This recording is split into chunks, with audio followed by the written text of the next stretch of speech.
आज सूर्यदेव भी क्षत्रियों के पक्ष में हो गए माता।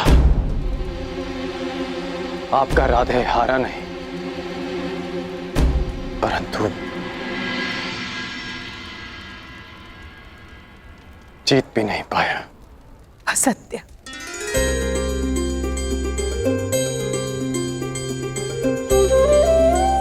अपनी माता से असत्य कह रहे हो? एक नहीं, आज तुमने 3 विजय प्राप्त किए हैं। कल पहली विजय उसी क्षण प्राप्त हुई जब सूत पुत्र होकर तुमने रणभूमि में राजकुमारों को ललकारा। दूसरी, जब महाराजा ने तुम्हें राजा की पदवी दी। आज तक एक सूत के रक्त को हे दृष्टि से देखा जाता था, किंतु आज एक सूत के मस्तक पर एक क्षत्रिय के रक्त का राज तिलक लगा है। ये तुम्हारी तीसरी विजय है कल।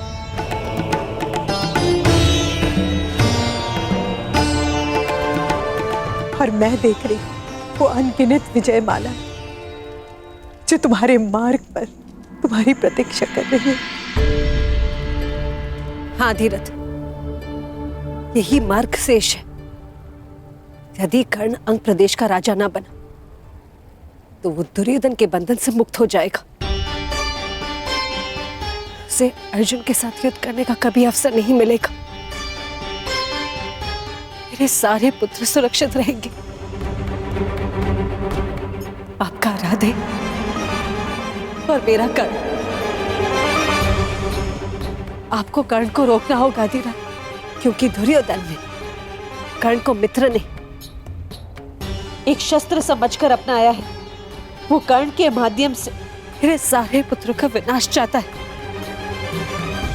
यदि आप कर्ण से अंग के राज्य का तिरस्कार करा सके तो मैं उसे आपका पुत्र स्वीकार कर लूंगी। बोलिए धीरथ, क्या आप ऐसा कर पाएंगे? प्रयास करूंगा देवी।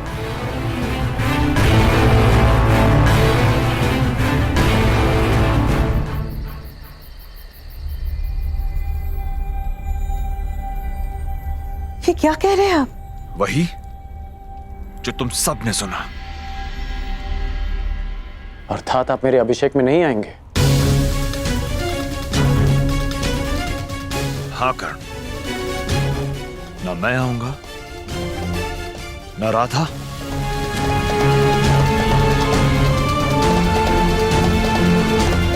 ना ताऊ।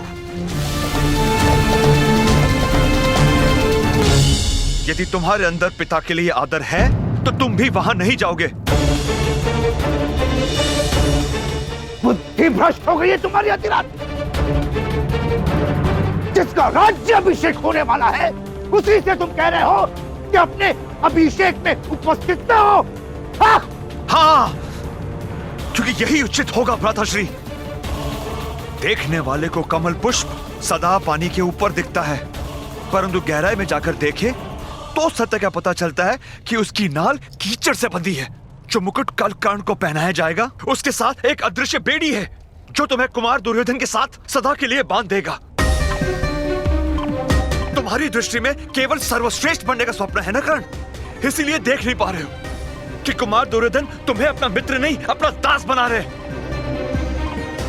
तुम्हें अपने गले का हार नहीं माना, वो तुम्हें अपना शस्त्र बनाकर अर्जुन की गांठ करना चाहते हैं। तुम शिक्षा के लिए घर छोड़ के जब गए थे तुम्हारा एक ही स्वप्न था, एक ही लक्ष्य था, संसार का सर्वश्रेष्ठ धनुधर बनने का। भूल गए वो स्वप्न? स्मरण है पिताजी, और यह भी स्मरण है कि इस सर्वश्रेष्ठ धनुर्धर के बाणों का लक्ष्य क्या था। लक्ष्य था परंपराओं और वर्ण का वो बंधन तोड़ना जिन्होंने हम सूतों को बांध रखा।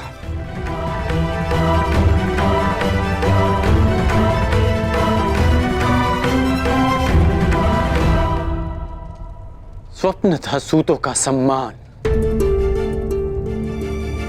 और कल्पना थी परिवर्तन।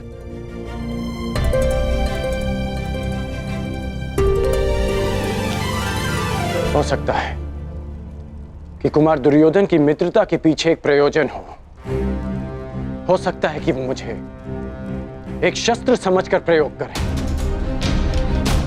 परंतु जो परिवर्तन मेरा लक्ष्य है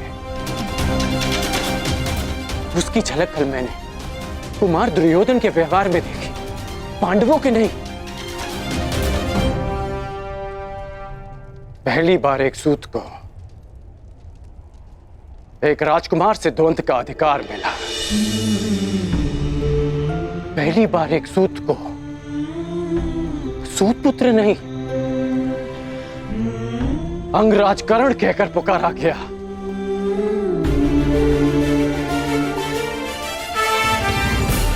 ये परिवर्तन का प्रारंभ नहीं है तो क्या है पिताश्री?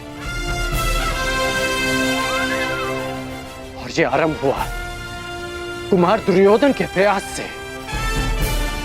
कीचड़ में उगने वाली नाल के कमल जो ईश्वर के चरणों में चढ़ाए जाते हैं, यही तो परिवर्तन है पिताश्री। मुझे मुकुट मिले ना मिले, परंतु मैं कुमार दुर्योधन के बंधन में सदा रहूंगा। ये बेड़ी है मित्रता की, ये बेड़ी है उस ऋण की जिसे मैं जीवन भर चुका नहीं पाऊंगा। तो अब मित्रता का बंधन परिवार के बंधन से अधिक बलशाली हो गया है। अंतिम बार कहता हूं कर्ण, यदि तुम्हारे लिए परिवार महत्वपूर्ण है तो कल राज अभिषेक के लिए नहीं जाओगे तुम। विकल्प तुम्हारे समक्ष है, परिवार या राज्य। ये क्या कह रहे हैं आप? पुत्र यदि उन्नति करे तो पिता उसकी पीठ थपथपाता है, उसके लक्ष्य के बीच नहीं आता। हम सबको इस अभिषेक में उपस्थित होना चाहिए आर्य। मैं जो बोल रहा हूं तुम्हारे पुत्र के भले के लिए बोल रहा हूं राधा। कर्ण मेरी बात माने या ना माने, परंतु मैं वहां नहीं जाऊंगा, ये मेरा प्रण है।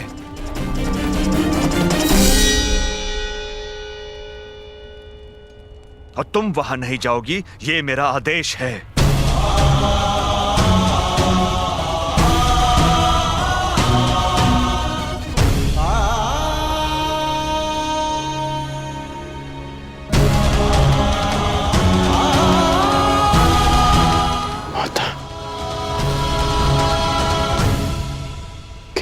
में नहीं जाएंगे?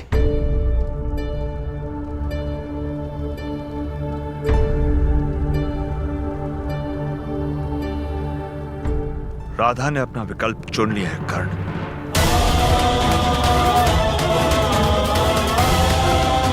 देखना यह है कि राधे क्या विकल्प चुनता है।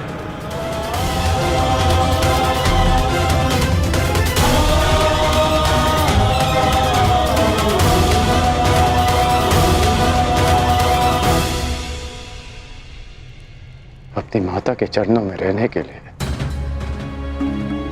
ये राधे देश तो क्या, संसार के समस्त राज्यों का बलिदान कर सकता है, परंतु उसी माता को मैंने न्याय और परिवर्तन लाने का वचन दिया है।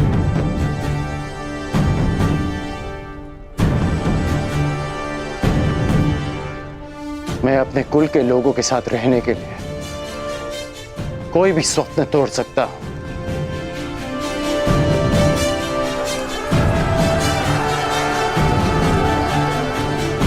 पर उन्हीं की आंखों से वो स्वप्न नहीं छीन सकता जो मैंने ही उन्हें दिखाए।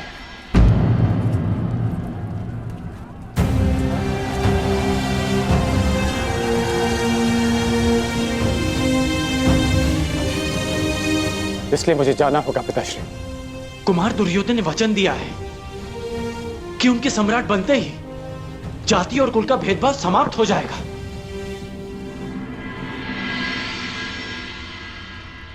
इसलिए मैंने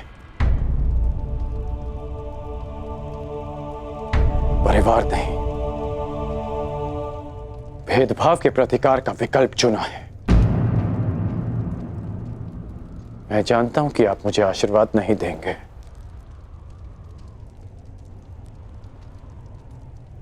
परंतु हो सके तो मेरी इस विवशता को क्षमा कर दीजिएगा। शक्तिशाली है, सब पे भारी है, ऐसा समय प्रबल, समय ही देता, समय ही लेता, बदले ये पल पल।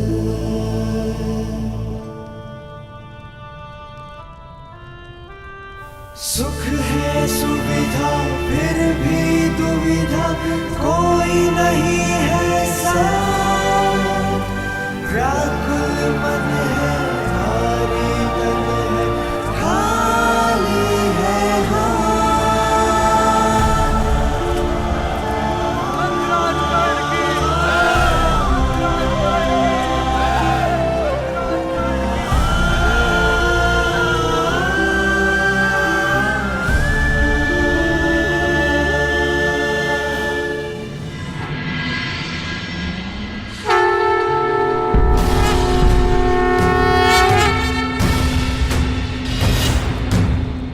राज्य अभिषेक की विधि प्रारंभ हो।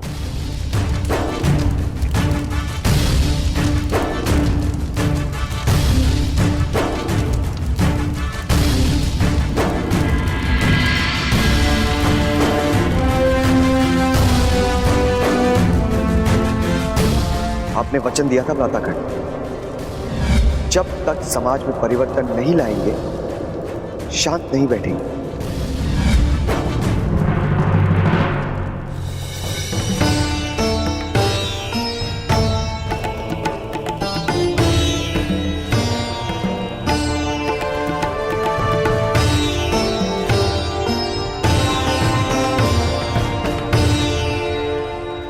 आप अपने प्रयास में सफल ना हो सके अधिरथ, परंतु मुझे अपना लक्ष्य साधना होगा। अब कोई मार्ग है तो केवल यही है कि कर्ण को सत्य बता दिया जाए।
तिलक का समय हो चुका है, अंगराज की माता प्रस्तुत हों।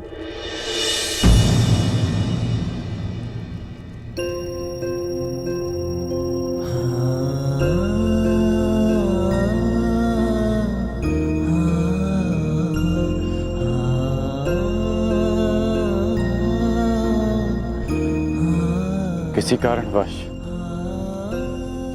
मेरी माता यहां उपस्थित ना हो सकी, का आशीर्वाद सदा मेरे साथ है।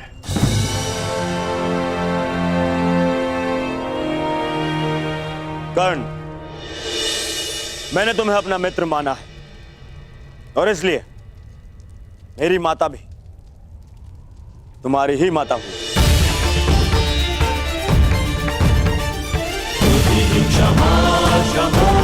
मुझे पूर्ण विश्वास है कि माता गांधारी तुम्हारा राज्याभिषेक करके गर्वित होंगी।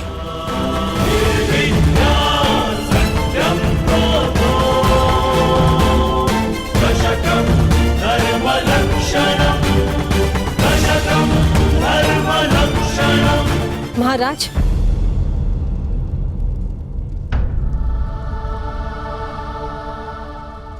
यदि पुत्र दुर्योधन ने कर्ण को भ्राता का स्थान दिया है तो मैं महाराज से अनुमति चाहूंगी कि आज कर्ण की माता बनकर राज्य अभिषेक करने का सम्मान मुझे मिले।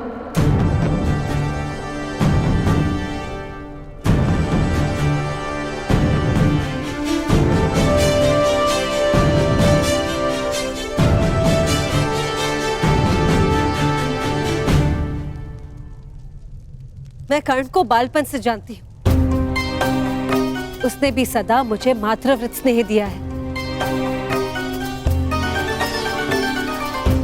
मुझे कर्ण और अर्जुन के कौशल में कोई अंतर नहीं दिखता।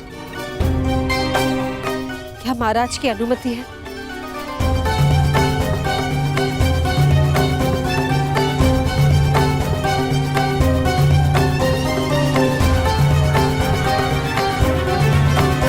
जिसने आपके पुत्र को ललकारा, उसका सम्मान करने की आपकी इच्छा हस्तिनापुर की कीर्ति बढ़ाएगी। आपको अनुमति है।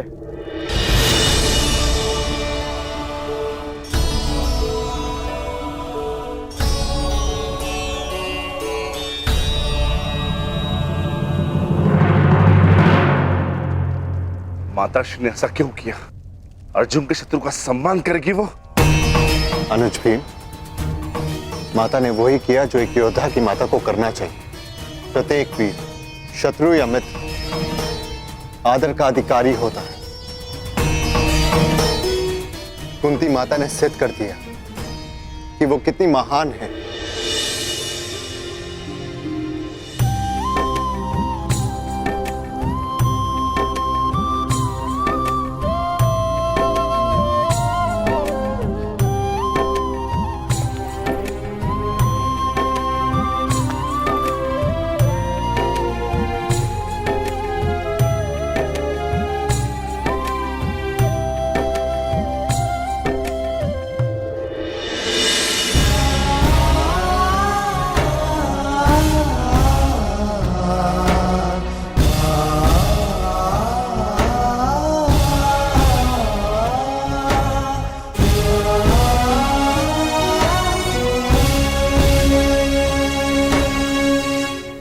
महामहिम, अब अंगराज के शीश पर राजमुकुट शोभित करें।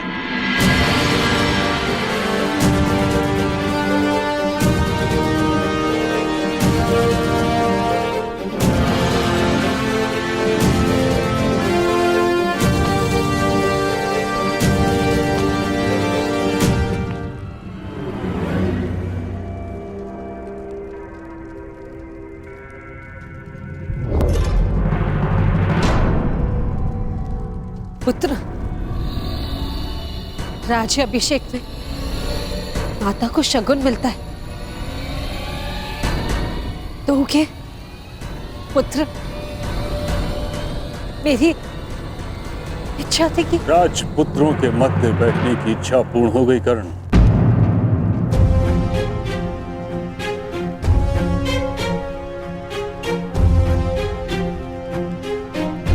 मेरी समझ नहीं आ रहा कि मैं तुम्हें बधाई दूं या चेतावनी।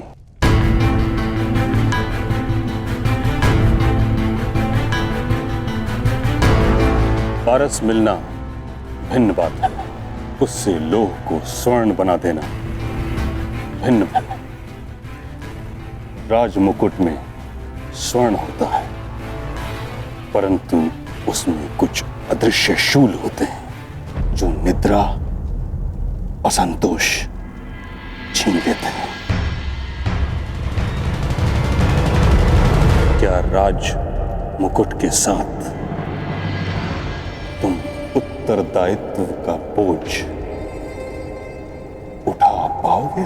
जब धनुष उठाया तो बाण का संधान नहीं जानता था, परंतु सीख गया। धनुर्धारी और राजा में बहुत अंतर होता है कर्ण। धनुर्धारी अपनी इच्छा से अपने शत्रु पर वार कर सकता है, किंतु राजा स्वयं अपनी प्रजा पर प्रहार करे असंभव है। अब कुल और जाति के आधार पर चयन करने का कारण तुम्हें समझ में आएगा। शासन क्षत्रियों का गुण है, सूत का नहीं। इसका भान तुम्हें शीघ्र ही होने वाला है। तुमने ये नहीं सोचा कि हस्तिनापुर के अधीन होने के उपरांत भी अंग राज्य में आज तक शासक क्यों नहीं है। मेरा एक सुझाव है, भूल कर भी अंग प्रदेश जाने का प्रयास मत करना, क्योंकि तुम जब वहां पहुंचोगे तो तुम्हें भान होगा कि राज मुकुट पहनकर तुमने बहुत बड़ी भूल की है।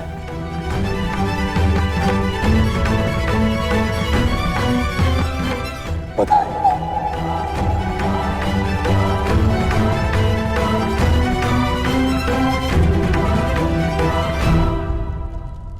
रुकिए!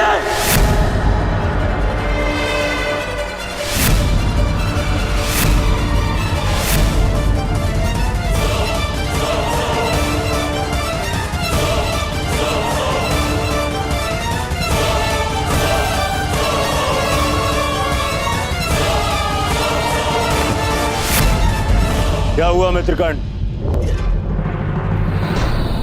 मैंने अंगराज बनना स्वीकार किया, एक परिवर्तन के लिए, जनता के उत्थान के लिए। जो शासन में अनुशासन न ला सके वो कैसा राजा?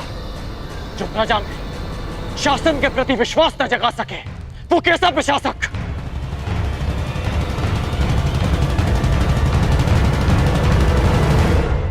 अभी आप ही ने बताया ना मां महिम कि आज तक अंग प्रदेश में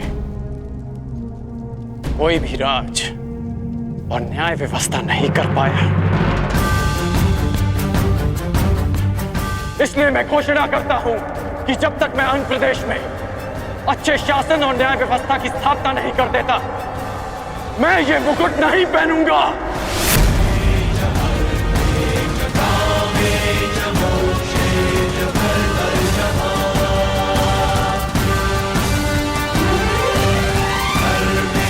ये मुकुट मेरे लिए न भार है न आभार। जिस दिन अंग में अच्छा शासन लागू होगा, मैं स्वयं आपके हाथों से ये मुकुट पहनूंगा।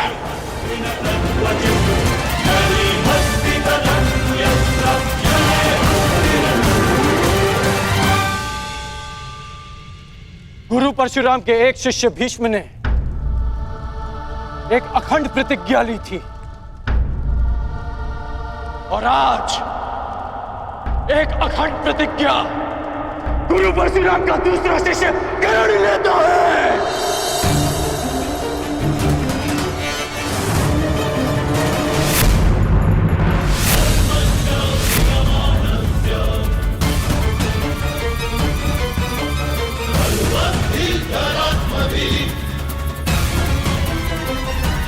अंग प्रदेश जाना तुम्हारे जीवन की सबसे बड़ी भूल होगी। तुमने कभी स्वप्न में भी नहीं सोचा होगा किस प्रकार की चुनौती तुम्हारे समक्ष खड़ी होगी वहां। अब तक तुम्हारा शत्रु तुम्हारी दृष्टि के सामने था, इसलिए तुम उस पर वार कर पाए, किंतु अंग प्रदेश में तुम्हारा शत्रु अदृश्य होगा। इस सूत पुत्र ने आज तक अदृश्य शत्रु का ही अधिक सामना किया है। इसलिए मैं जानता हूं कि शत्रु की सोच पर कैसे लक्ष्य साधा जाए, उसे कैसे पराजित किया जाए। महामहिम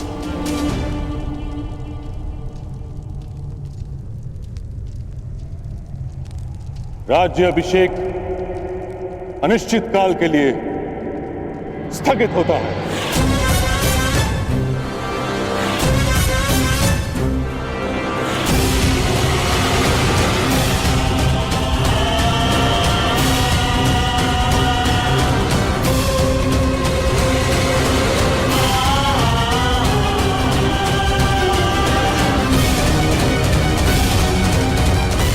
मित्रगण, मुझे क्षमा करना मित्र, क्षमा।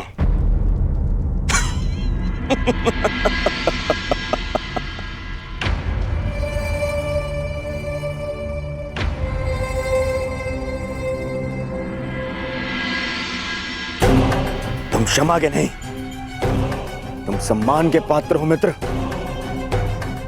आज तुमने यह साबित कर दिया कि मैंने तुम्हें अंगराज बनाकर कोई भूल नहीं की। अब हम दोनों के पास में एक एक लक्ष्य है और ऐसा प्रतीत होता है हम दोनों का अभिषेक भी एक ही साथ होगा, तुम्हारा अंगराज के रूप में और मेरा हस्तिनापुर के युवराज के रूप में।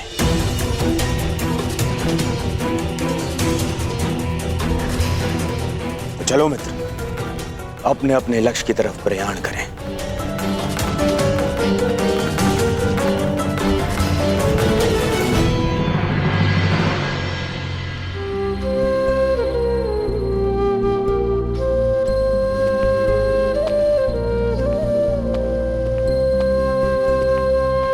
राजमाता, आप अभिषेक के शकुन के विषय में कह रहे थे।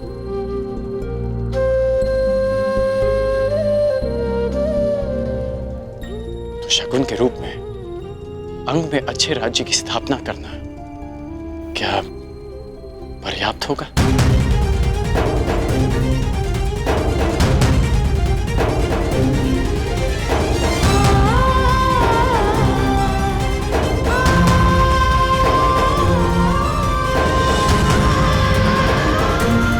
विजयी होना पुत्र,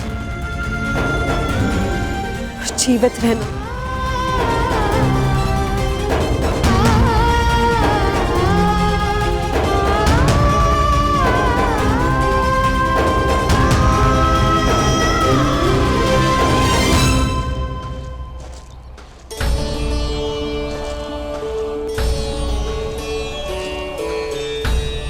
क्या अंगराज कर्ण के सेवकों में एक सारथी का पद रिक्त है?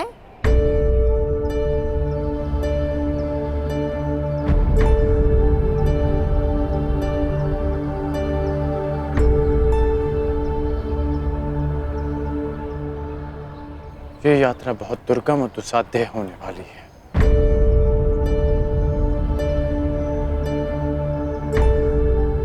कोई तो कारण है कि महामहिम भीष्म ने मुझे अंग जाने से पहले सावधान किया। कुछ तो विचित्र है वहां जो मेरी प्रतीक्षा कर रहा है। इसलिए तुम यहीं रुको रुशाली। तुम यहां रहोगी तो सुरक्षित रहोगी, और तुम सुरक्षित रहोगी तो मैं संतुष्ट रहूंगा।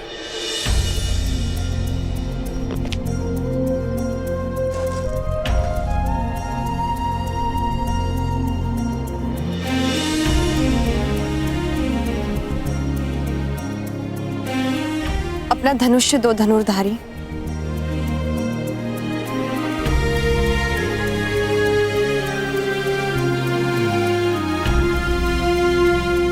क्यों? क्योंकि ये यहाँ रहेगा तो सुरक्षित रहेगा, और ये सुरक्षित रहेगा तो तुम संतुष्ट रहोगे।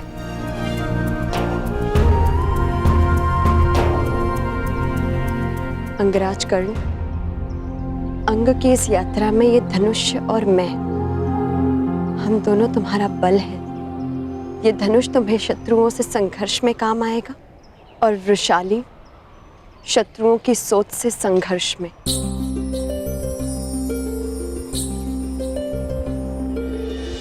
मैंने हर परिस्थिति में तुम्हारे साथ रहने का तुम्हें वचन दिया है कर्ण, और ये अधिकार स्वयं अंगराज भी मुझसे नहीं छीन सकते।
राज्याभिषेक के समय राधा अपने राधे को आशीष नहीं दे पाई,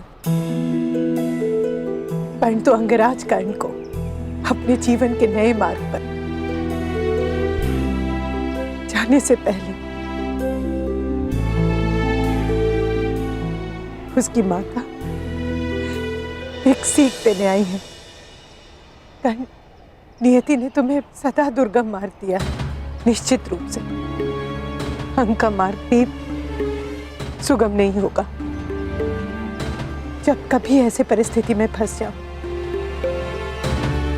कि मार्ग ही ना सूझे, तो स्मरण रखना कि तुम्हारी माता तुम्हारा मार्ग देख रही है।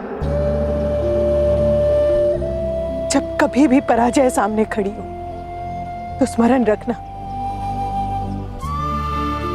तुम्हें स्वयं के लिए नहीं, अपनी माता के लिए विजय करनी है। अपने कुल के उत्थान के लिए जीतना है, समाज के परिवर्तन के लिए जीतना है।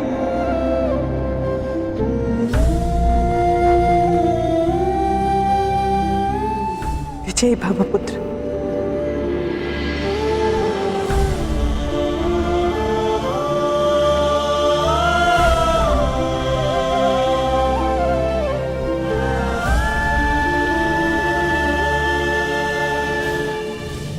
आज तुम सब गुरु राजकुमारों के लिए मेरी गुरु दक्षिणा चुकाने का अवसर ही नहीं, अपितु तुम सब की ये अंतिम परीक्षा भी है।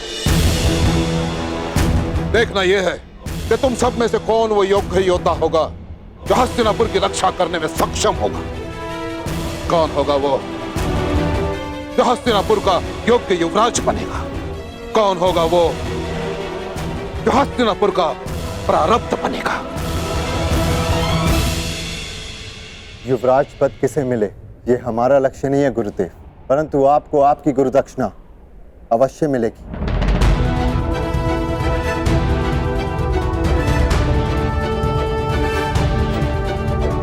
आज्ञा दीजिए गुरुदेव। यशस्वी भव, विजयी भव। प्राण की आज्ञा दीजिए ज्येष्ठ पिताश्री। युधिष्ठिर, तुम धर्म और नीति के स्वयं ज्ञाता, परंतु तुम्हारा ज्येष्ठ पिता होने के नाते मैं तुमसे कुछ कहना चाहूंगा। पांचाल नरेश के साथ क्या करना है ये आचार्य तुम्हें बता चुके, परंतु 105 कुरु कुमारों के ज्येष्ठ होने के नाते अपने अनुजों की सुरक्षा करना भी तुम्हारा ही दायित्व है। मैं अपने प्राण देकर भी अपना दायित्व पूरा करूंगा महाराज।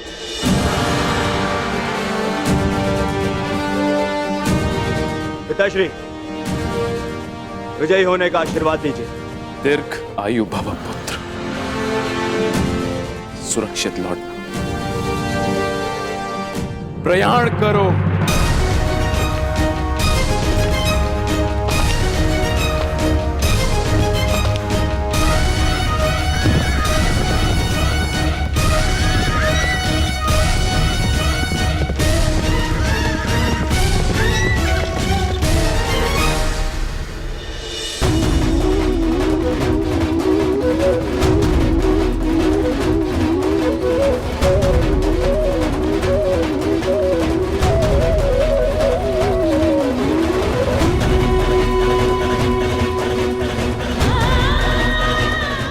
शत्रु की रक्षा करना मेरे कर्ण की रक्षा।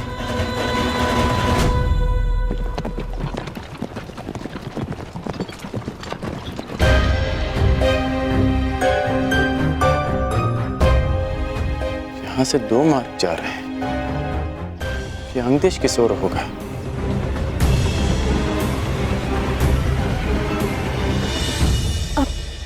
वो देखो, वो यात्री, उनसे पूछते हैं। सुनिए महोदय, ये अंगदेश किस ओर होगा? अंगदेश? नहीं नहीं नहीं नहीं नहीं नहीं नहीं। अरे क्या हुआ? नहीं नहीं नहीं नहीं नहीं।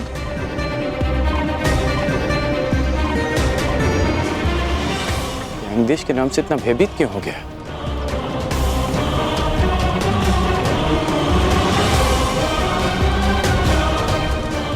प्रणाम यात्रीगण, हमें अंगदेश जाना है। अंगदेश? तो आप अंगदेश जाएंगे?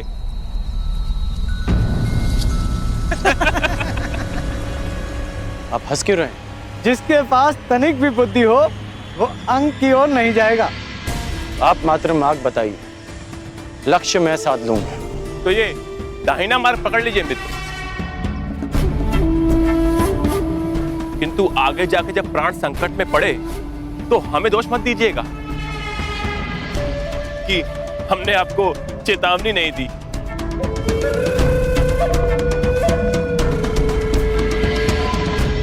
ऐसा क्या है अंग में कि लोग उस तरफ मुख भी नहीं करना चाहते?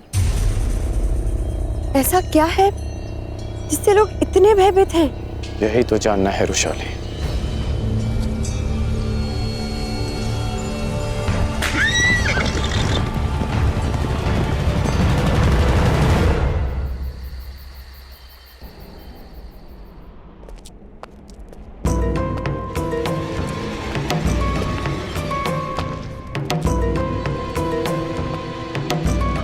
प्रणिपात महामहिम।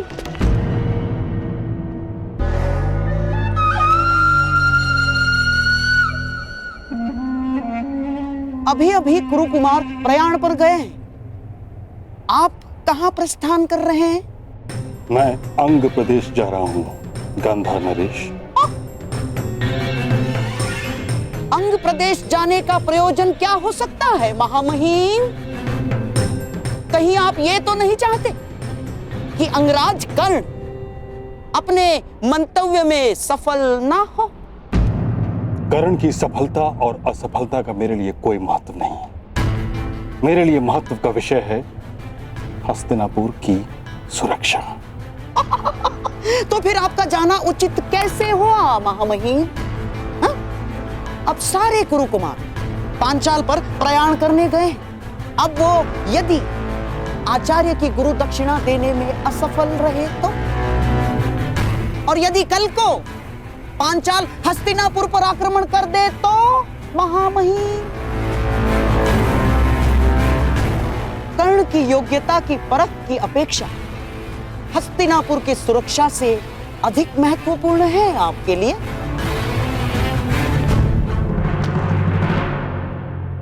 शकुनी ठीक कह रहे हैं ताछरी, अंग देश जाने में कोई लाभ नहीं। यदि मैं वहां समय से ना पहुंचा तो बहुत बड़ी हानि हो जाएगी महाराज। मैं आपका तात्पर्य समझा नहीं ताछरी। अंग, मगध और हस्तिनापुर का सीमांत राज्य है। कदाचित गांधार नरेश इस बात से अनभिज्ञ हैं कि मगध नरेश जरासंध और हस्तिनापुर के मध्य एक संधि है। वहां कोई राजा नियुक्त नहीं किया जा सकता, कोई प्रशासक नहीं। अंग राज्य की जलापूर्ति मगध से होती है, जिसके बदले मगध नरेश जरासंध के सेवक अंग के नागरिकों से कुछ सेवा लेते हैं। यदि कर्ण ने वहां जाकर नीति या राज व्यवस्था में कोई परिवर्तन किया तो ये संधि टूट जाएगी।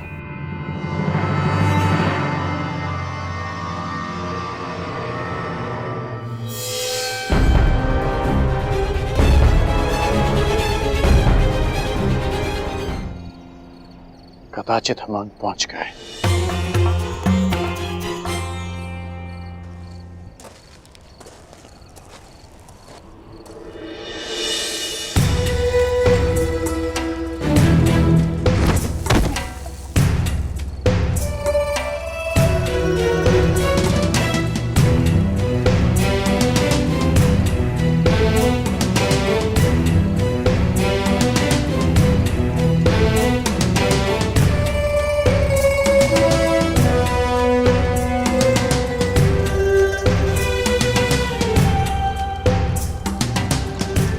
ये सब क्या है कर्ण? बिना किसी भय के यहाँ मदिरा और मादक पदार्थ बनाए जा रहे हैं और तो और उनका सेवन भी किया जा रहा है।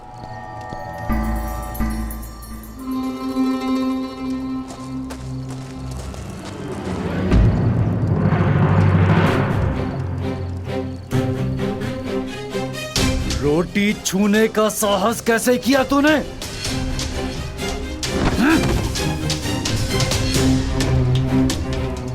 मुझे भूख लगी है। भूख लगी है हाँ? तो ये ले मदिरा पी। जब तक कार्य पूरा नहीं हो जाता भोजन नहीं मिलेगा। और फिर से रोटी मांगी तो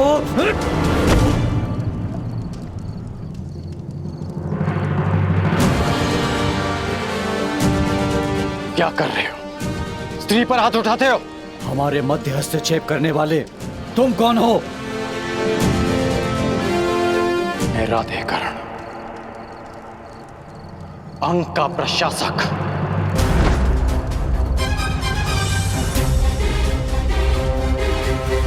वो आ गया, वो आ गया, वो आ गया, वो आ गया, वो आ गया।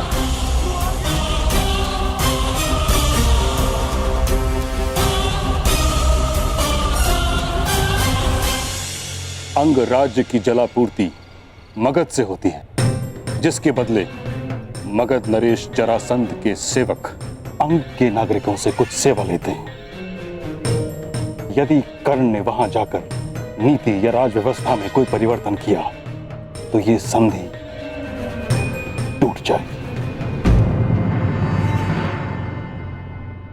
और एक विकराल युद्ध का सामना करना पड़ेगा हस्तिनापुर को। तो ये बात आपने मुझे रणभूमि में क्यों नहीं कही ताचरी? मेरे कुछ कहने से पूर्व ही महाराज के मुख से वचन का बाण निकल चुका था। समस्त सभा के समक्ष उसे रोकना या उसकी अवहेलना करना मर्यादा के भी विरुद्ध था और मेरी प्रतिज्ञा के भी। मैं अपना कर्तव्य पूर्ण करने जा रहा हूं और वो है हस्तिनापुर की सुरक्षा। परंतु महामहिम, आपके इस प्रकार कर्ण के पीछे जाने से हस्तिनापुर के महाराजा कितने निर्बल सिद्ध होंगे कि उन्होंने पहले कर्ण को एक राज्य दिया, उसे अपने आप को सिद्ध करने का अवसर दिया और फिर उसे रोक लिया। मुझे लगता है महाराज, हमने अवश्य प्रतीक्षा करनी चाहिए। अंगराज कर्ण को एक प्रयास का अवसर देना ही चाहिए महाराज, तब तक जब तक हमारे कुमार पांचाल से लौट नहीं आते। शकुनी ठीक कह रहे हैं ताचरी। जब तक सभी कुमार सुरक्षित लौट नहीं आते तब तक आपको हस्तिनापुर में ही रहना चाहिए।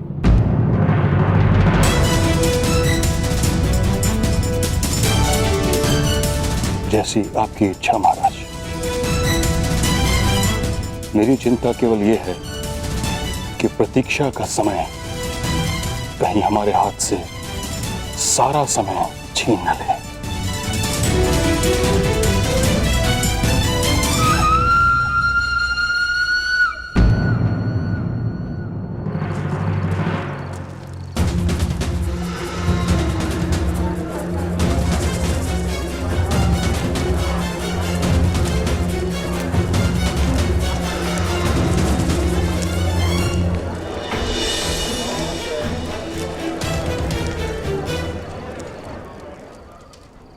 आइए आइए, पधारिए अंगराज। अंग में आपका स्वागत है और हम हैं आपकी प्रजा। ये देखिए, आपके लिए हमने कितने परिश्रम से सिंहासन बनाया है।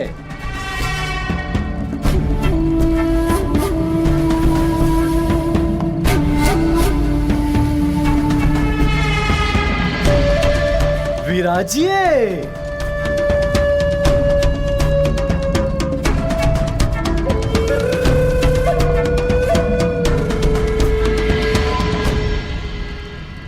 ऐसे मत देखिए, यहाँ स्वर्ण नहीं पाया जाता है।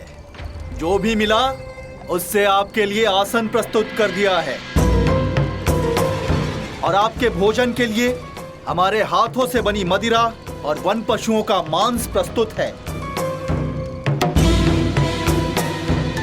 स्वीकार कीजिए।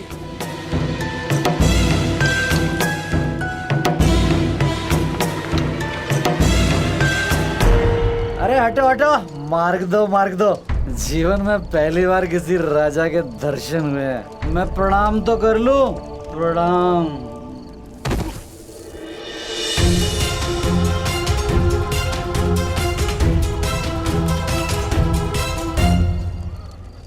अरे बड़ी सुंदर है तू। तू चल मेरे साथ, तेरे लिए यहाँ काम है।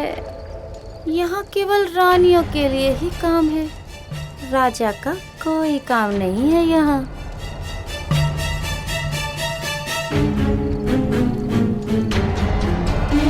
स्वागत है अंगराज।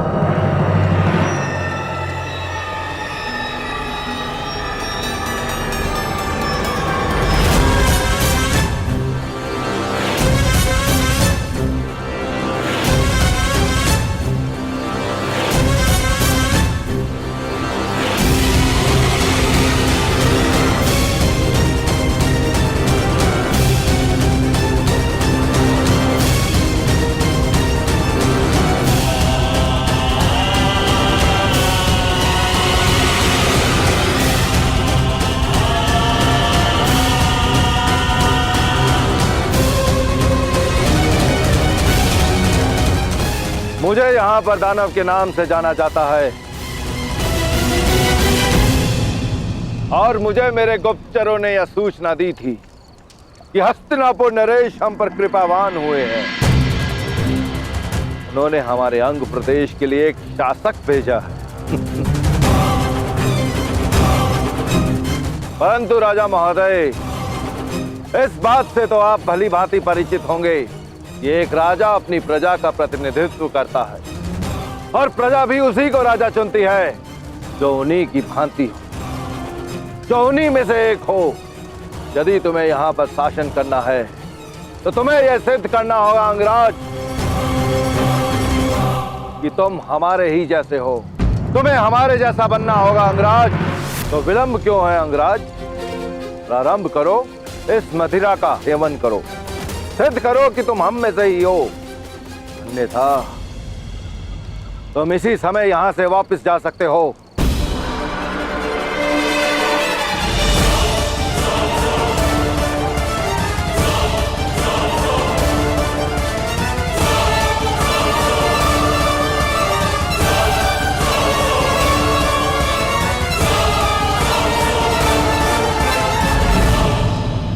अंगराज, अंग का ना तो कभी कोई राजा था, और ना ही इसे कभी किसी राजा की आवश्यकता है।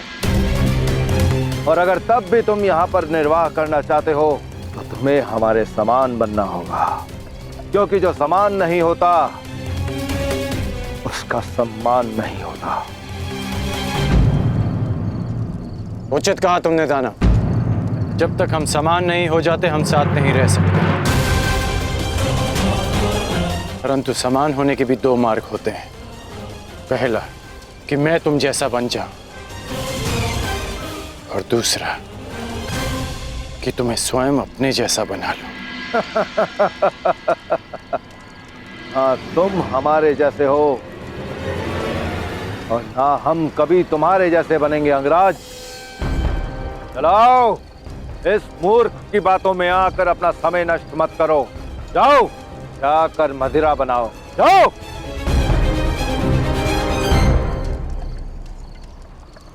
मुझे समझ नहीं आ रहा, तुम शांत क्यों थे कर्ण? तुम्हारा एक बाण एक पल में उस दानव का अंत कर देता, और यहाँ अंग में सुशासन का प्रारंभ। ऐसा हो सकता था, परंतु जिन पर शासन करना हो उन्हें समाप्त नहीं किया जाता। मेरा एक बाण उस दानव को सदा के लिए शांत कर देता, परंतु अंक की प्रजा में एक भय उत्पन्न कर देता। प्रजा के मन में राजा के लिए भय नहीं, सम्मान होना चाहिए। मैं यहां एक योद्धा नहीं, राजा बनकर आया हूं रुशाली। तो अब क्या करोगे कर्ण? सम्मान का प्रारंभ प्रेम से होता है और प्रेम का प्रारंभ विश्वास से। मुझे इन्हें विश्वास दिलाना होगा कि मैं इनमें से एक हूं। मुझे इनके जीवन में परिवर्तन लाने के लिए इनमें से एक बनना होगा रुशाली। अंग राज्य के लोग कर्ण पर कभी विश्वास करेंगे ही नहीं। ये बड़ी विकट समस्या है तातश्री। हाँ विदुर, और महाराज धृतराष्ट्र ये समझते ही नहीं। हस्तिनापुर का अंग होते हुए भी अंग राज्य को एकांत में रखा गया है। यदि अंग राज्य की वर्तमान कार्यशैली भंग हो गई तो वह शांति भी भंग हो जाएगी जो मगध के साथ स्थिर है। परिणाम स्वरूप सैनिकों को, नागरिकों को अपने प्राण से हाथ धोना होगा। जो दशकों से असहाय रहे हैं वह जब कर्ण को हस्तिनापुर के प्रतिनिधि के रूप में देखेंगे तो उन्हें घृणा हो जाएगी, और ये घृणा कब हिंसा में परिवर्तित हो जाए। अब आप क्या करेंगे तातश्री? मैं अपने कर्तव्य से भली भांति परिचित हूं। मेरा कर्तव्य है हस्तिनापुर की सुरक्षा करना। मेरा मन इस चिंता से व्याकुल अवश्य है, किंतु मैं अपने कर्तव्य पर अडिग हूं।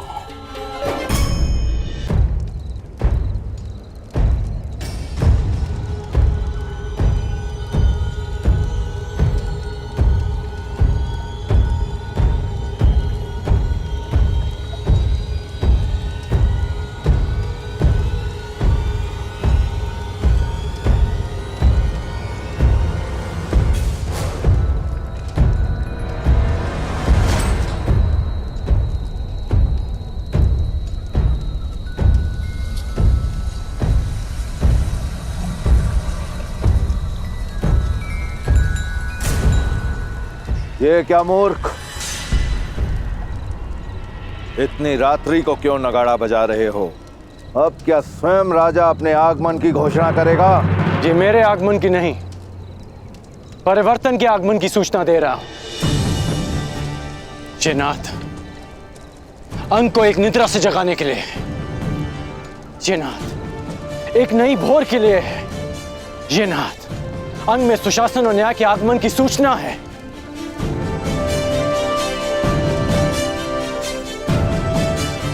तुमने कहा था ना दानव कि मुझ में और अंग की प्रजा में कोई समानता नहीं। समानता है। मैं भी अंग का विकास चाहता हूं। मैं भी चाहता हूं कि अंग प्रदेश की जीवन शैली उन्नत हो, परंतु उसके लिए हमें सम्मिलित प्रयास करने होंगे। दोस्तों, मुझे राजा नहीं, अपना मित्र समझो, और समझो कि जो जीवन तुम जी रहे हो वो नारकीय है। इससे ना तुम्हें अच्छा वर्तमान मिलेगा, ना ही तुम्हारी संतान को उज्जवल भविष्य। मुझे आपके साथ की आवश्यकता है। कहिए कि आप देंगे मेरा साथ? अंग के विकास के लिए क्या अंगवासी अपने राजा के साथ चलेंगे? उत्तर दीजिए।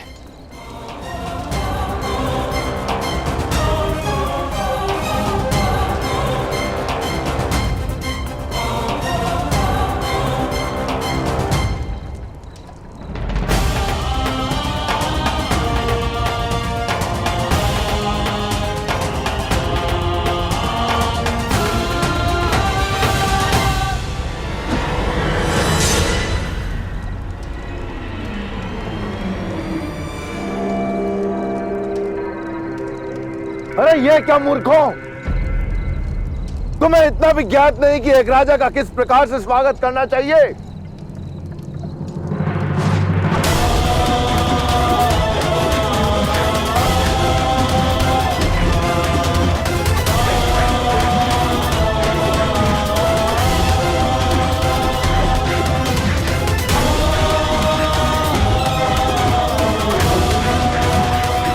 इस प्रकार होता है स्वागत राजन।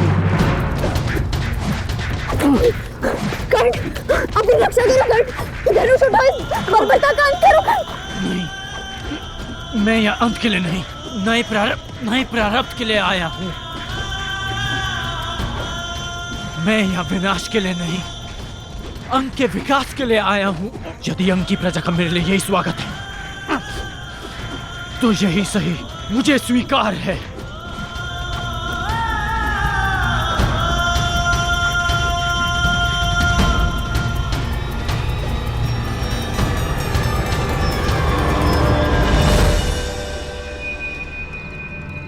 रुक क्यों गए आप सब? मुझे आपका यह स्वागत भा रहा है। आइए, आगे बढ़िए। अंगराज कर्ण, यदि यह स्वागत तुम्हें प्रतिदिन नहीं चाहिए तो इसी क्षण यहां से लौट जाओ।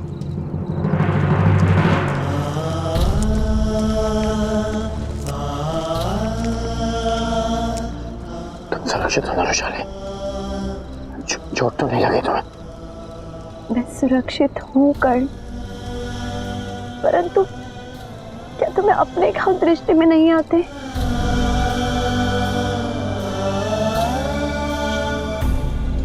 मेरे घाव भर जाएंगे,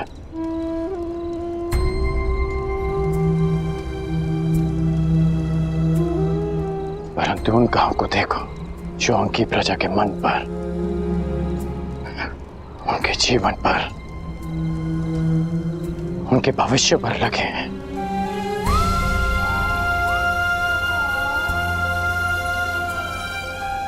गौ माता दूध देती है और सर्प विष। सोचो रुशाली, इनके भीतर कितनी पीड़ा होगी कि इन्होंने अपने राजा का स्वागत पाषाण खंडों के प्रहार से किया। परंतु कर्ण, स्वयं को घायल करके क्या प्राप्त होगा? विश्वास, विश्वास रुशाली। मैंने इनके प्रहार का उत्तर प्रहार से नहीं दिया,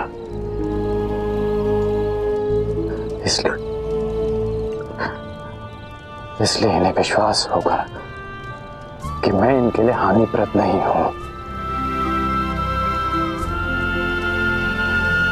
देखा मैंने, कितना विश्वास जगा है इनमें। पाषाणों की वर्षा करते थक नहीं रहे थे ये लोग।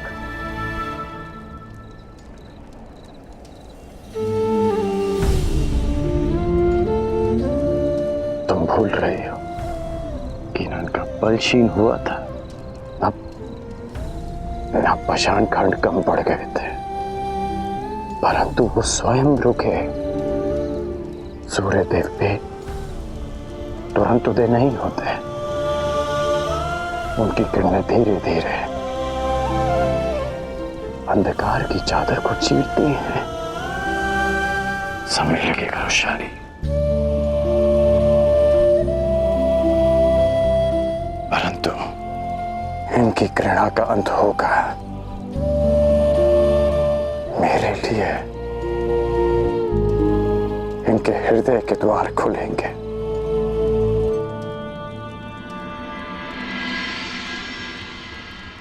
अंगराज,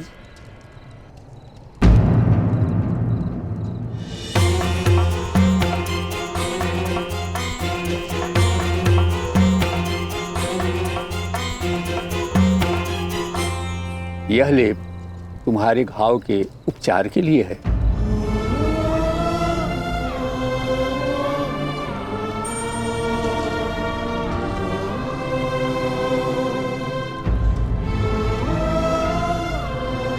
यदि चाहो तो मेरी कुटिया में आ सकती हो।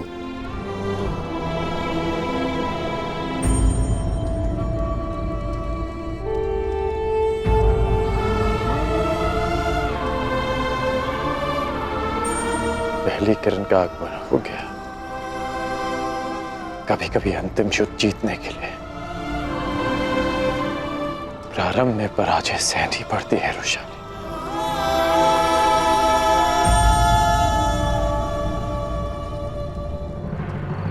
तुम पांचाल की सीमा पर आ चुके हो और तुम्हारे समक्ष संपूर्ण पांचाल राज्य है। कल प्रातः तुम्हें अवसर मिलेगा अपने शौर्य, अपने पराक्रम की सीमा जानने का, और मुझे यह जानने का कि एक गुरु के रूप में मैं सफल रहा या असफल। यदि किसी के मन में संदेह है या आग्रह है तो वो मेरे समक्ष प्रस्तुत हो।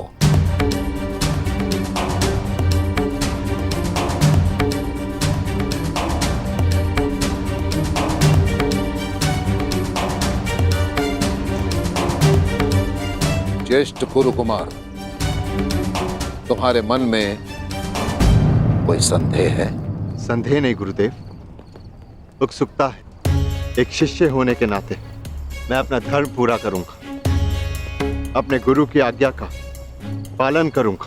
परंतु धर्म के नाते क्या मुझे इतना जानने का भी अधिकार नहीं कि पंचाल नरेश पे आक्रमण क्यों किया जा रहा है?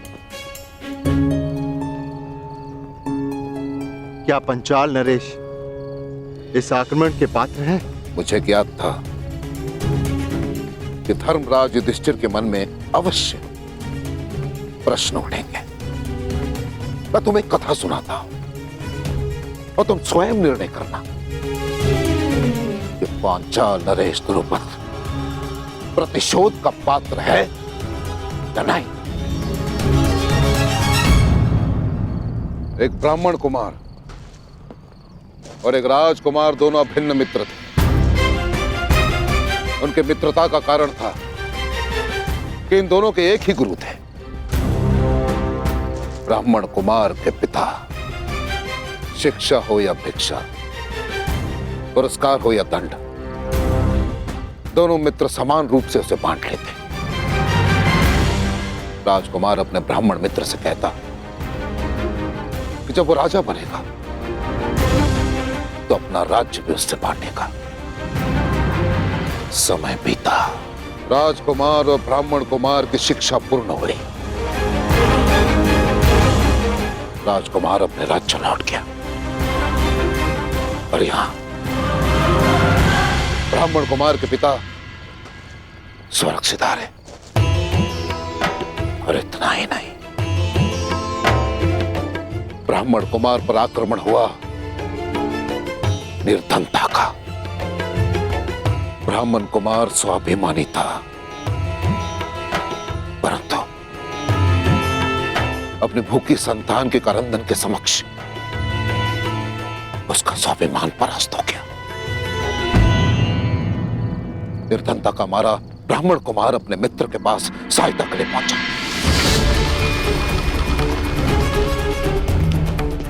जब तक राजा बन चुका था,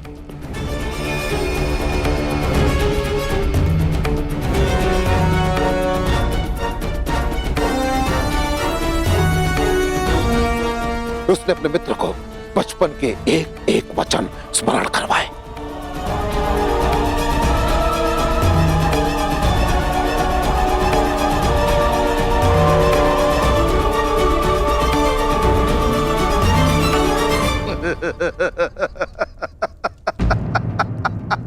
निर्धनता ने तुम्हारा विवेक, तुम्हारी बुद्धि तुमसे हर ली है। मूर्ख ब्राह्मण, बाल अवस्था में जो कुछ भी हमने कहा, जो किया, वो सब वहीं उसी आश्रम में छोड़ आए हैं हम।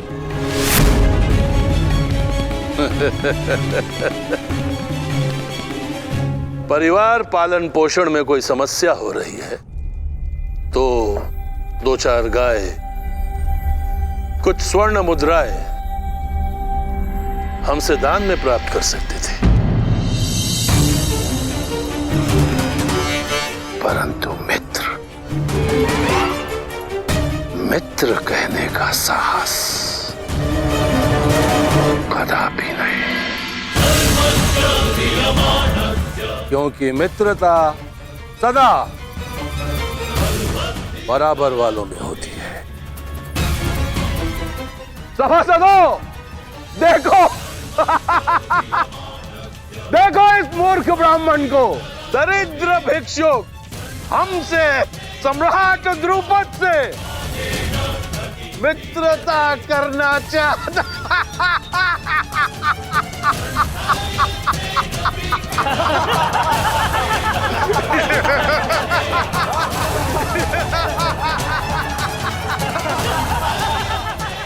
वो आचार्य मेरे पिता ऋषि भारद्वाज थे और वो राजकुमार पांचाल नरेश द्रुपद है, और मैं अपने 105 शिष्यों से अपने अपमान का प्रतिशोध मांग रहा हूं,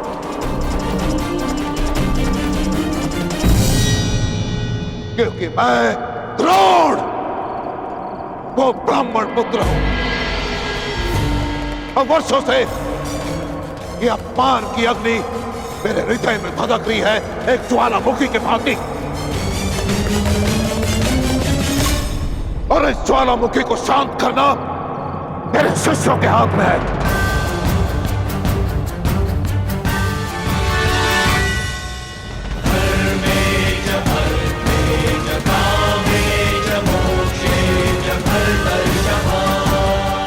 गुरुदेव, आपके अपमान के घाव पर पांचाल की पराजय का लेप लगाएंगे हम। जिस पांचाल नरेश ने हमारे गुरु को भिक्षुक कहकर अपमानित किया, उसे भिक्षुक बनाकर आपके चरणों में प्रस्तुत करेंगे हम।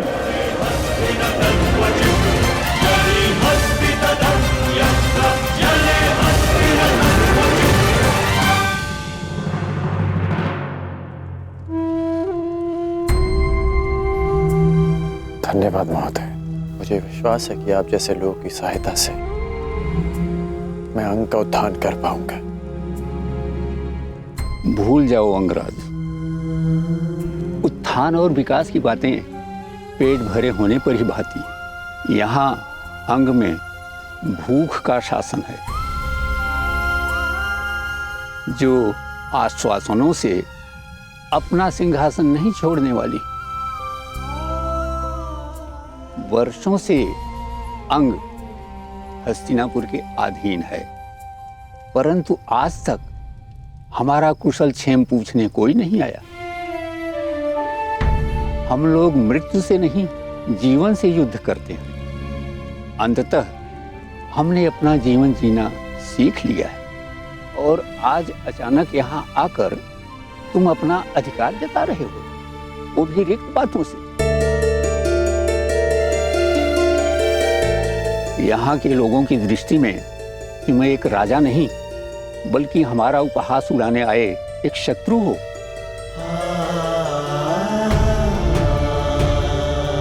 यदि ऐसा है तो आपने मेरी सहायता क्यों की?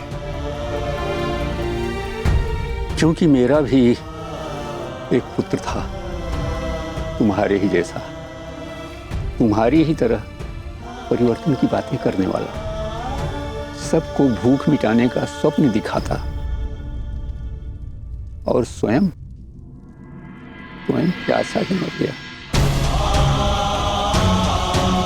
आश्चर्यचकित न हो कर्ण, यही अंग का सत्य है। जल प्राप्त करने के लिए हमें मदिरा बनाकर मगध भेजनी होती है। गले की अग्नि को बुझाने के लिए हमें हृदय को दग्ध कर देने वाली मदिरा बनानी पड़ती है। और मेरे पुत्र ने इसी रीति का विरोध किया था, और उत्तर में मगध ने उसे जल नहीं दिया। उस सब की सहायता करना चाहता था, उस सब के लिए जल चाहता था, परंतु किसी ने भी उसकी जिह्वा पर 2 बूंद जल भी नहीं डाला। ज्ञात नहीं वो प्यास से मर गया या अपनों के आघात से। परंतु ये सब मैं तुम्हें क्यों सुना रहा हूं? तुम्हें तो अनुमान भी नहीं होगा कि अपने जन को खोने से कैसा अनुभव होता है।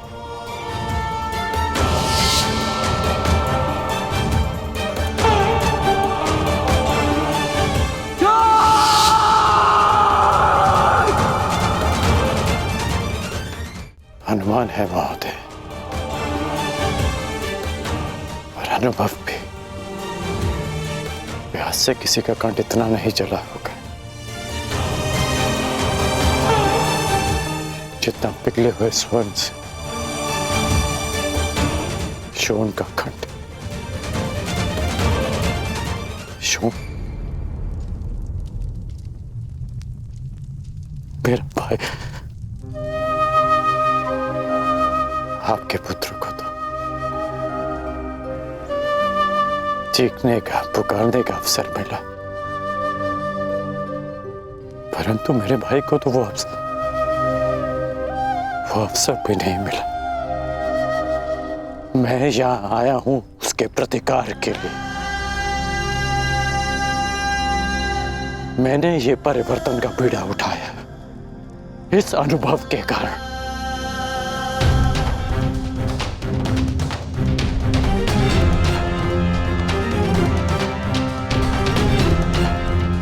मैं पराजय स्वीकार नहीं करूंगा, इसलिए भी क्योंकि ये अनुभव किसी और को सहना ना पड़े। मेरी सहायता करें महोदय। मुझे बताइए कि अंग की प्रजा को नया जीवन कैसे दिया जाए? जीवन तो बस जल से मिलता है अंगराज। वर्षों से ये लोग प्यासे हैं। इन्हें केवल जी सकने योग्य मात्रा में ही जल मिलता है। अंगराज, यदि यहाँ परिवर्तन लाना है तो सबसे पहले जल लाना होगा। दिला सकते हो इन्हें जल पर अधिकार? मनुष्य 5 तत्वों से बना है। जल, वायु, अग्नि, आकाश, भूमि। इन 5 तत्वों पर सबका समान अधिकार है। किसने ये अधिकार छीनने का दुस्साहस किया? कौन रोकता है अंग के अधिकार का जल? महोदय, आप मुझे उसके पास ले चलिए।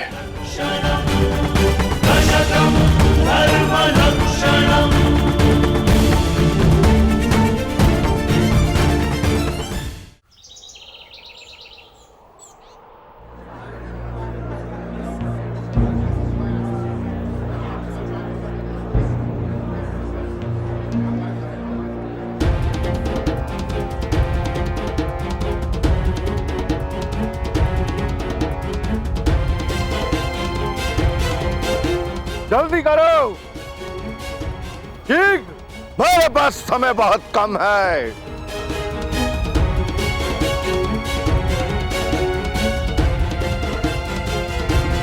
जल्दी करो।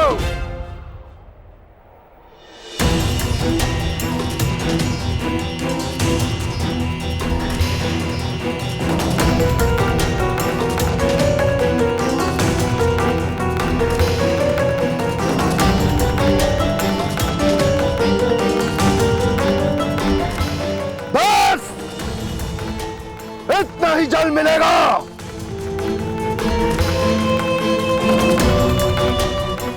यदि तुम्हें अपने अधिकार से और अधिक जल चाहिए तो भगत के अधिकार की मदिरा लाओ। जाओ। मेरी अंजलि छोटी है, प्यास नहीं बुझी और जल चाहिए।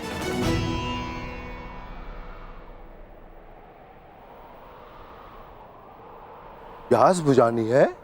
हा?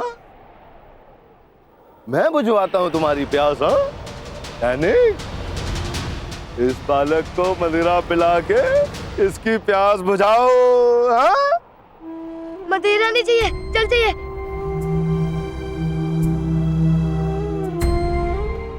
पी मदिरा पी, आनंद ले।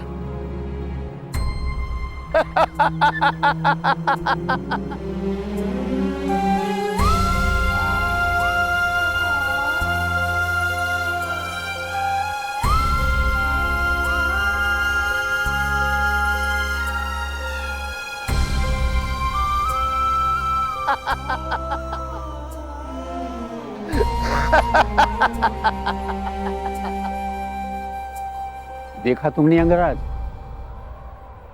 वर्षों से ऐसे ही चला आ रहा है। एक अंजलि जल के लिए अपने जीवन के हर पल को मगध के नाम कर दिया है अंगवासियों ने। ये दानव मगध नरेश जरासंध का प्रतिनिधि है और अंग देश के विकास के मार्ग में सबसे बड़ी चट्टान। ये जब तक यहाँ है, अंग देश कभी भी स्वतंत्र नहीं हो सकता।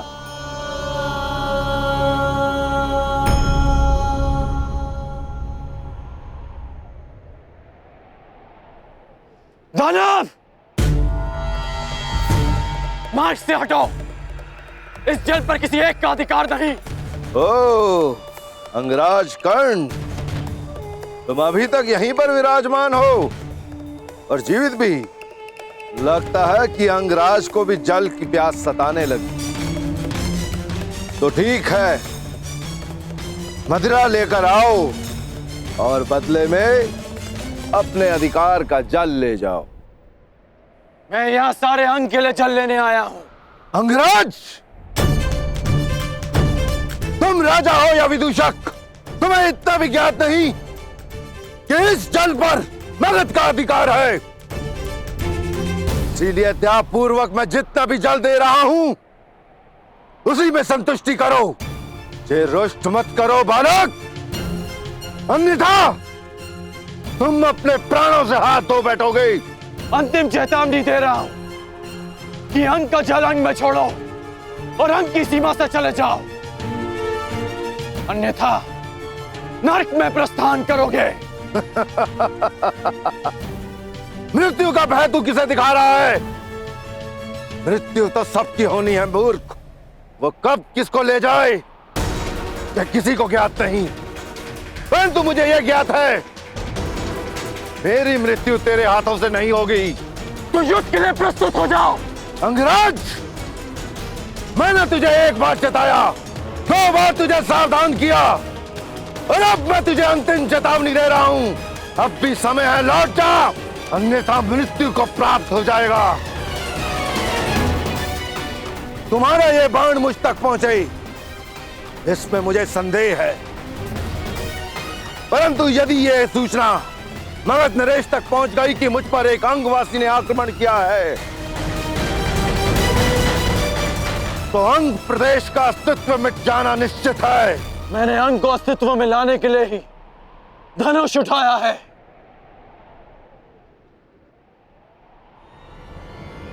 सावधान!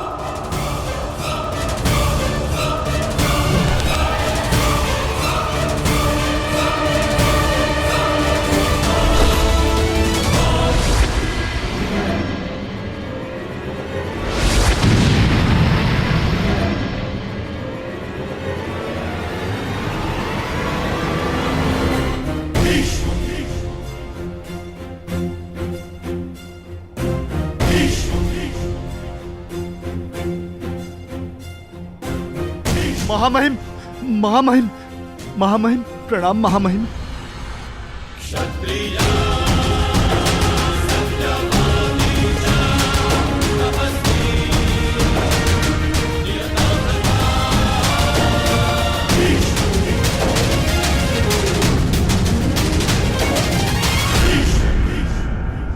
मैंने तुम्हें सावधान किया था कर्ण कि एक राजा और योद्धा में अंतर होता है।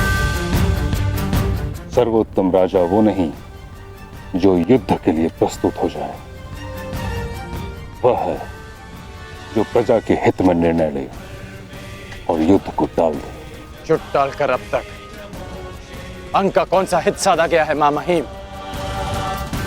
जब परीक्षा की घड़ी हो, प्रजा त्राही त्राही कर रही हो, तो हर राजा का योद्धा बनना आवश्यक होता है। किस परीक्षा की घड़ी की बात कर रहे हो तुम कर्ण?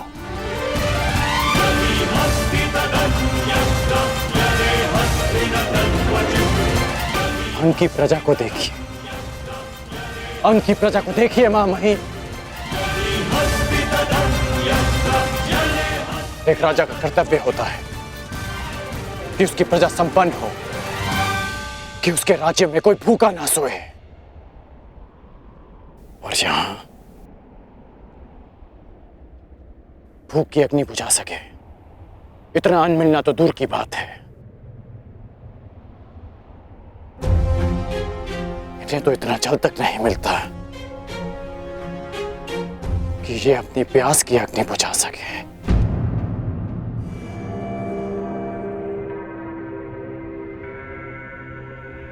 ये एक राजा के लिए परीक्षा की घड़ी नहीं तो क्या है?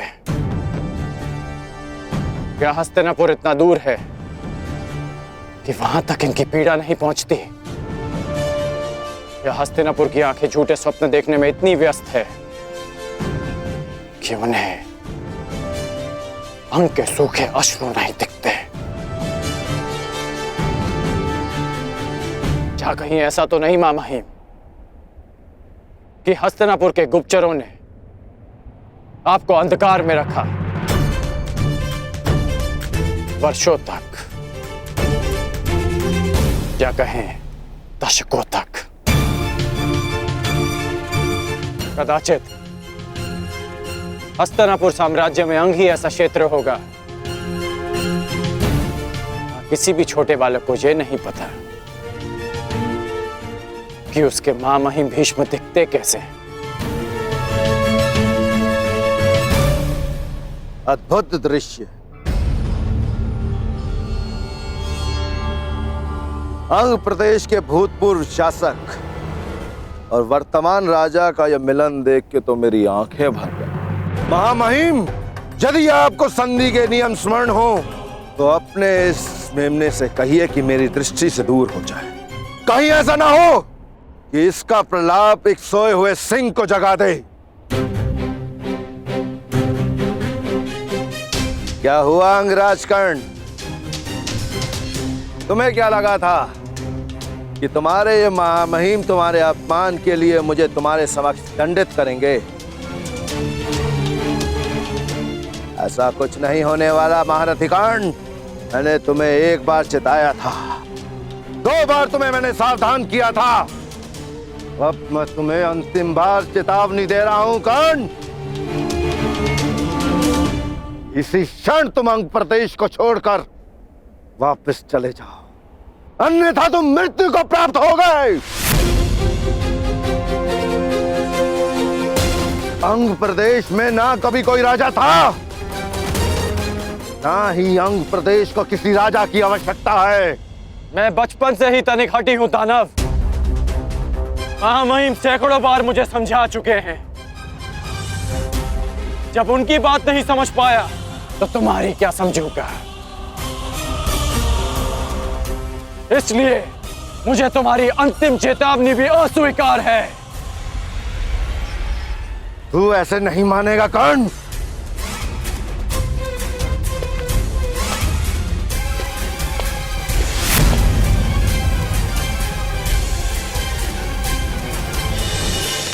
कर्ण, सावधान।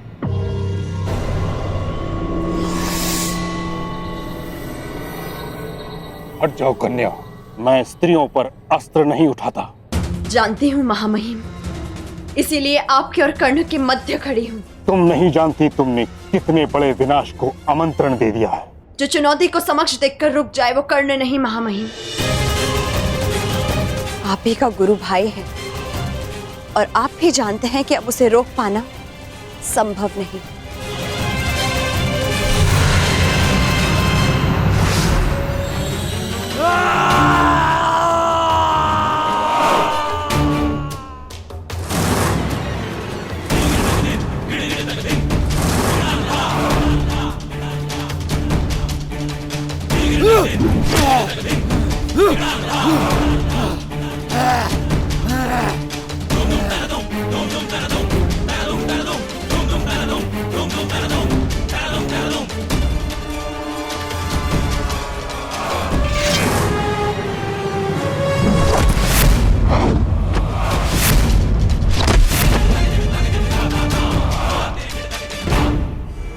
ये है अंग के राजा के अपमान के उत्तर में।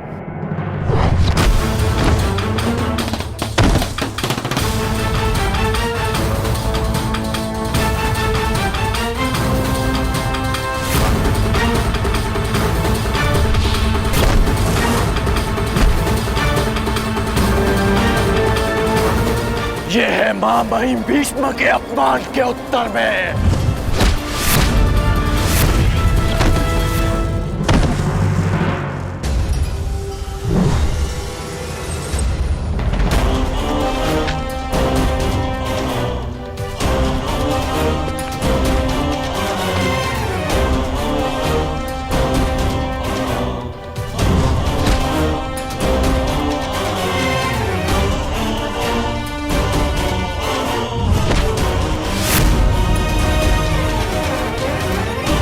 और ये अंग भूमि के अपमान के उत्तर में।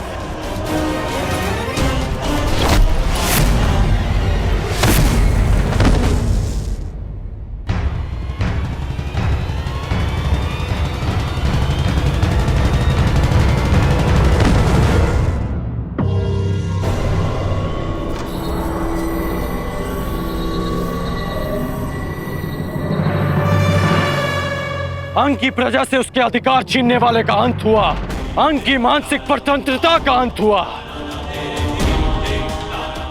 अंग में एक नए सूर्य, एक नए प्रकाश का आरंभ हुआ।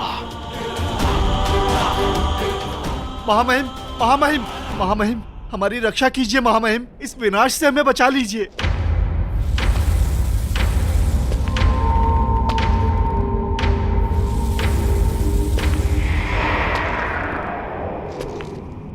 देख रहे हो कर्ण,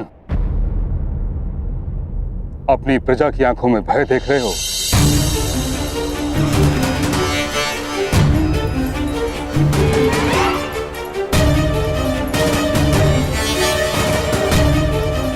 तुमने अंग को जल का अधिकार नहीं दिलाया, उनसे जीवन का अधिकार छीन लिया है। तुमने किसी नए प्रकाश का प्रारंभ नहीं किया, बल्कि एक महायुद्ध का प्रारंभ किया है, जो अंधकार बनकर उनके जीवन पर छा जाएगा। तुमने इस दानव को नहीं मारा, तुमने एक महादानव को जगा दिया है।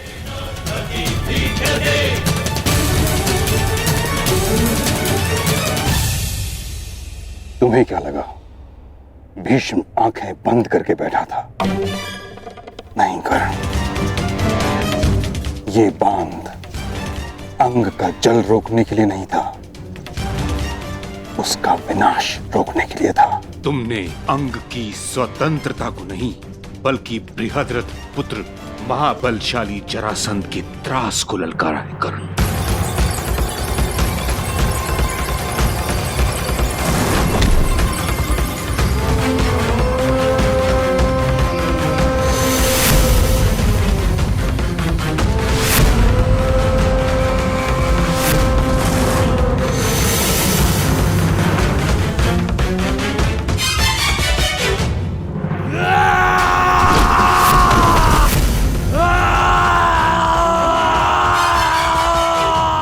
ये जरासंध जिसके बल के समक्ष वासुदेव कृष्ण को भी रण छोड़कर जाना पड़ा था।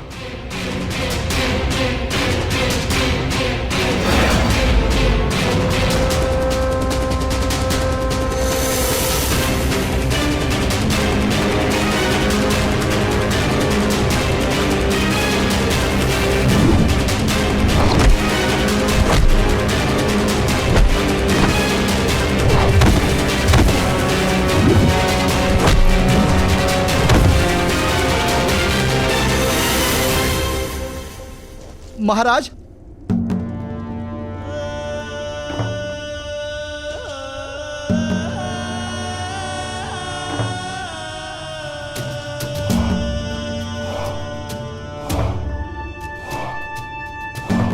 कौन था वो योद्धा? दिखने में कैसा है वो अंगराज? महाराज, उसकी भुजाओं में पर्वतों जैसा बल था। उसके मस्तक पर सैकड़ों सूर्यों का तेज था और उसकी गति तो ऐसे जैसे पवन की गति को भी पराजित कर दे। महाराज, महावीर महावीर, उसने तो दानव को प्रहार करने का एक भी अवसर नहीं दिया। दानव की मृत्यु के पश्चात तुम लोगों ने क्या किया? उसके बाद हम उस स्थान को छोड़कर तुरंत आपको सूचित करने यहां चले आए। महाराज,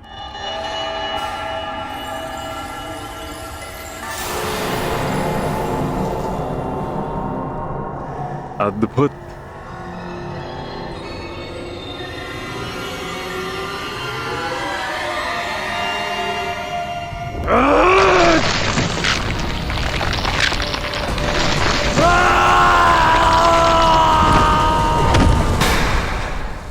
मुझे घृणा है उस प्रत्येक व्यक्ति से जो रण छोड़कर भाग जाए। मुझे घृणा है उस प्रत्येक व्यक्ति से जो मेरे समक्ष मेरे शत्रु की प्रशंसा करे। और मुझे सबसे अधिक घृणा उससे है जो मगध नरेश को ललकारने का साहस करे।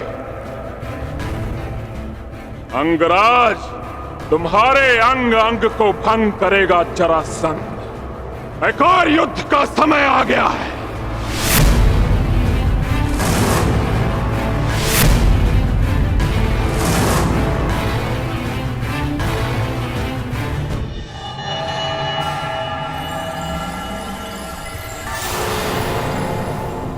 समय आ गया है शिष्यों। देखना यह है कि कौन होगा वो जो मेरी शिक्षा पर खरा उतरेगा।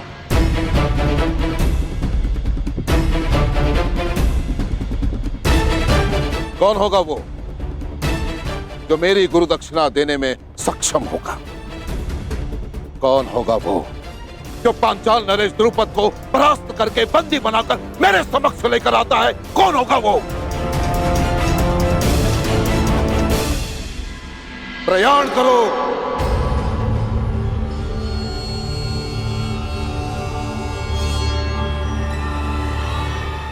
रुको!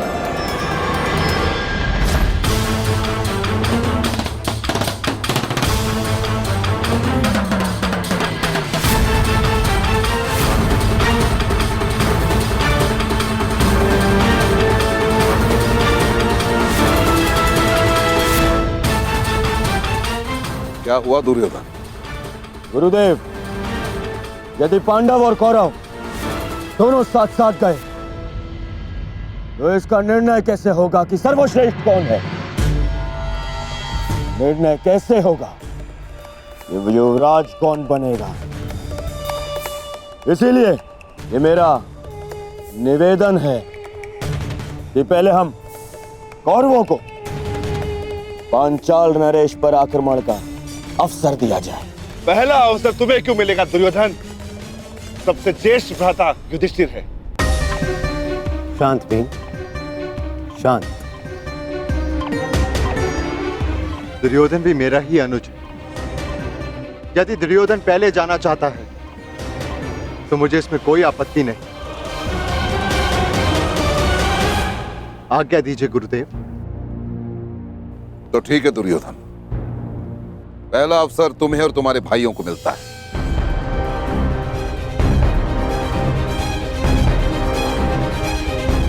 प्रयाण करो। चलो।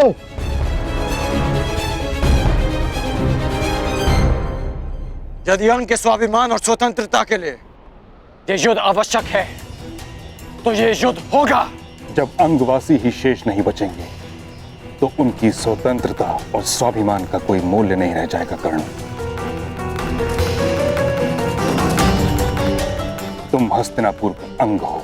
तुम्हारी मूर्खता हस्तिनापुर को एक अवंचित युद्ध की अग्नि में झुलस देगी।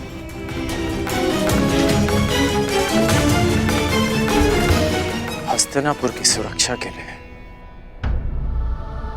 अंग का बलिदान किया गया। ये अनीति क्यों? यही नीति है कर्ण। एक परिवार को सुरक्षित रखने के लिए उसके एक सदस्य का बलिदान दिया जाए तो उचित है, उसी भांति एक ग्राम की सुरक्षा के लिए एक परिवार का बलिदान उचित है।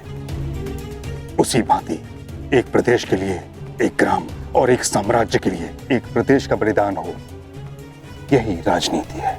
मेरी समझ में राजनीति का अर्थ थोड़ा भिन्न है मां महिम। राजनीति का अर्थ है राजा की नीति, और अपनी प्रजा की रक्षा करना राजा की सबसे बड़ी नीति होती है। और अपनी प्रजा की दुर्दशा देखकर मौन रह जाना, ये राजनीति नहीं अनीति है। और ये राधेकरण इस अनीति का साथ कभी नहीं देगा। अर्थात तुम मगध से युद्ध करोगे? हाँ।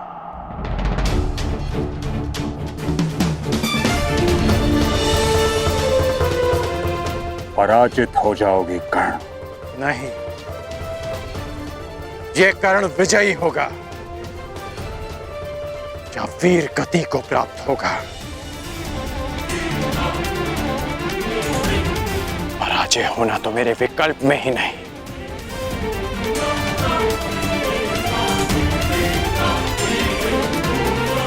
अपनी प्रजा के लिए अपने प्राण दे देना,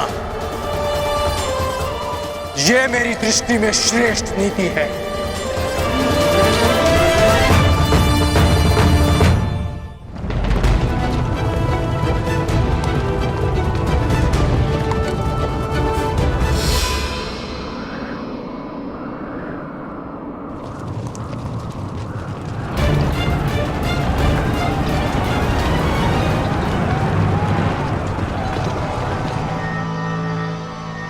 स्वागत है कुरु राजकुमार। स्वागत स्वागत नहीं, अपने शत्रु से युद्ध किया जाता है पांचाल नरेश। परंतु तुम हस्तिनापुर नरेश धृतराष्ट्र के पुत्र हो, और जहां तक हमें स्मरण है हमारी तुमसे कोई शत्रुता नहीं है। मुझसे ना सही, परंतु मेरे गुरु से अवश्य है। वो ब्राह्मण द्रोणाचार्य स्वयं तो हमारा बाल भी बांका न कर पाया, परंतु अब लगता है तुम्हें अपने बातों के व्यू में उलझाकर तुम्हारे द्वारा अपना प्रतिशोध हमसे लेना चाहते हैं। प्रतिशोध उनका सही, परंतु मेरे लिए ये गुरु दक्षिणा है। ठीक है, यदि तुम युद्ध ही चाहते हो तो हमें कोई आपत्ति नहीं है। आक्रमण!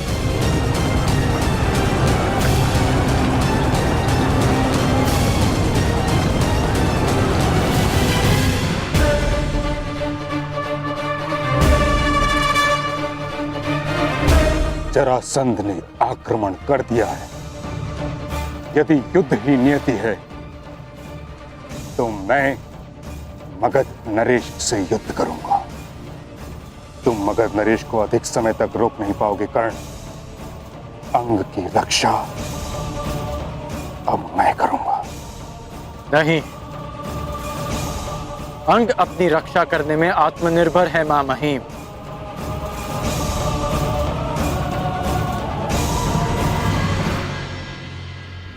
अंगवासी ये युद्ध स्वयं लड़ेंगे।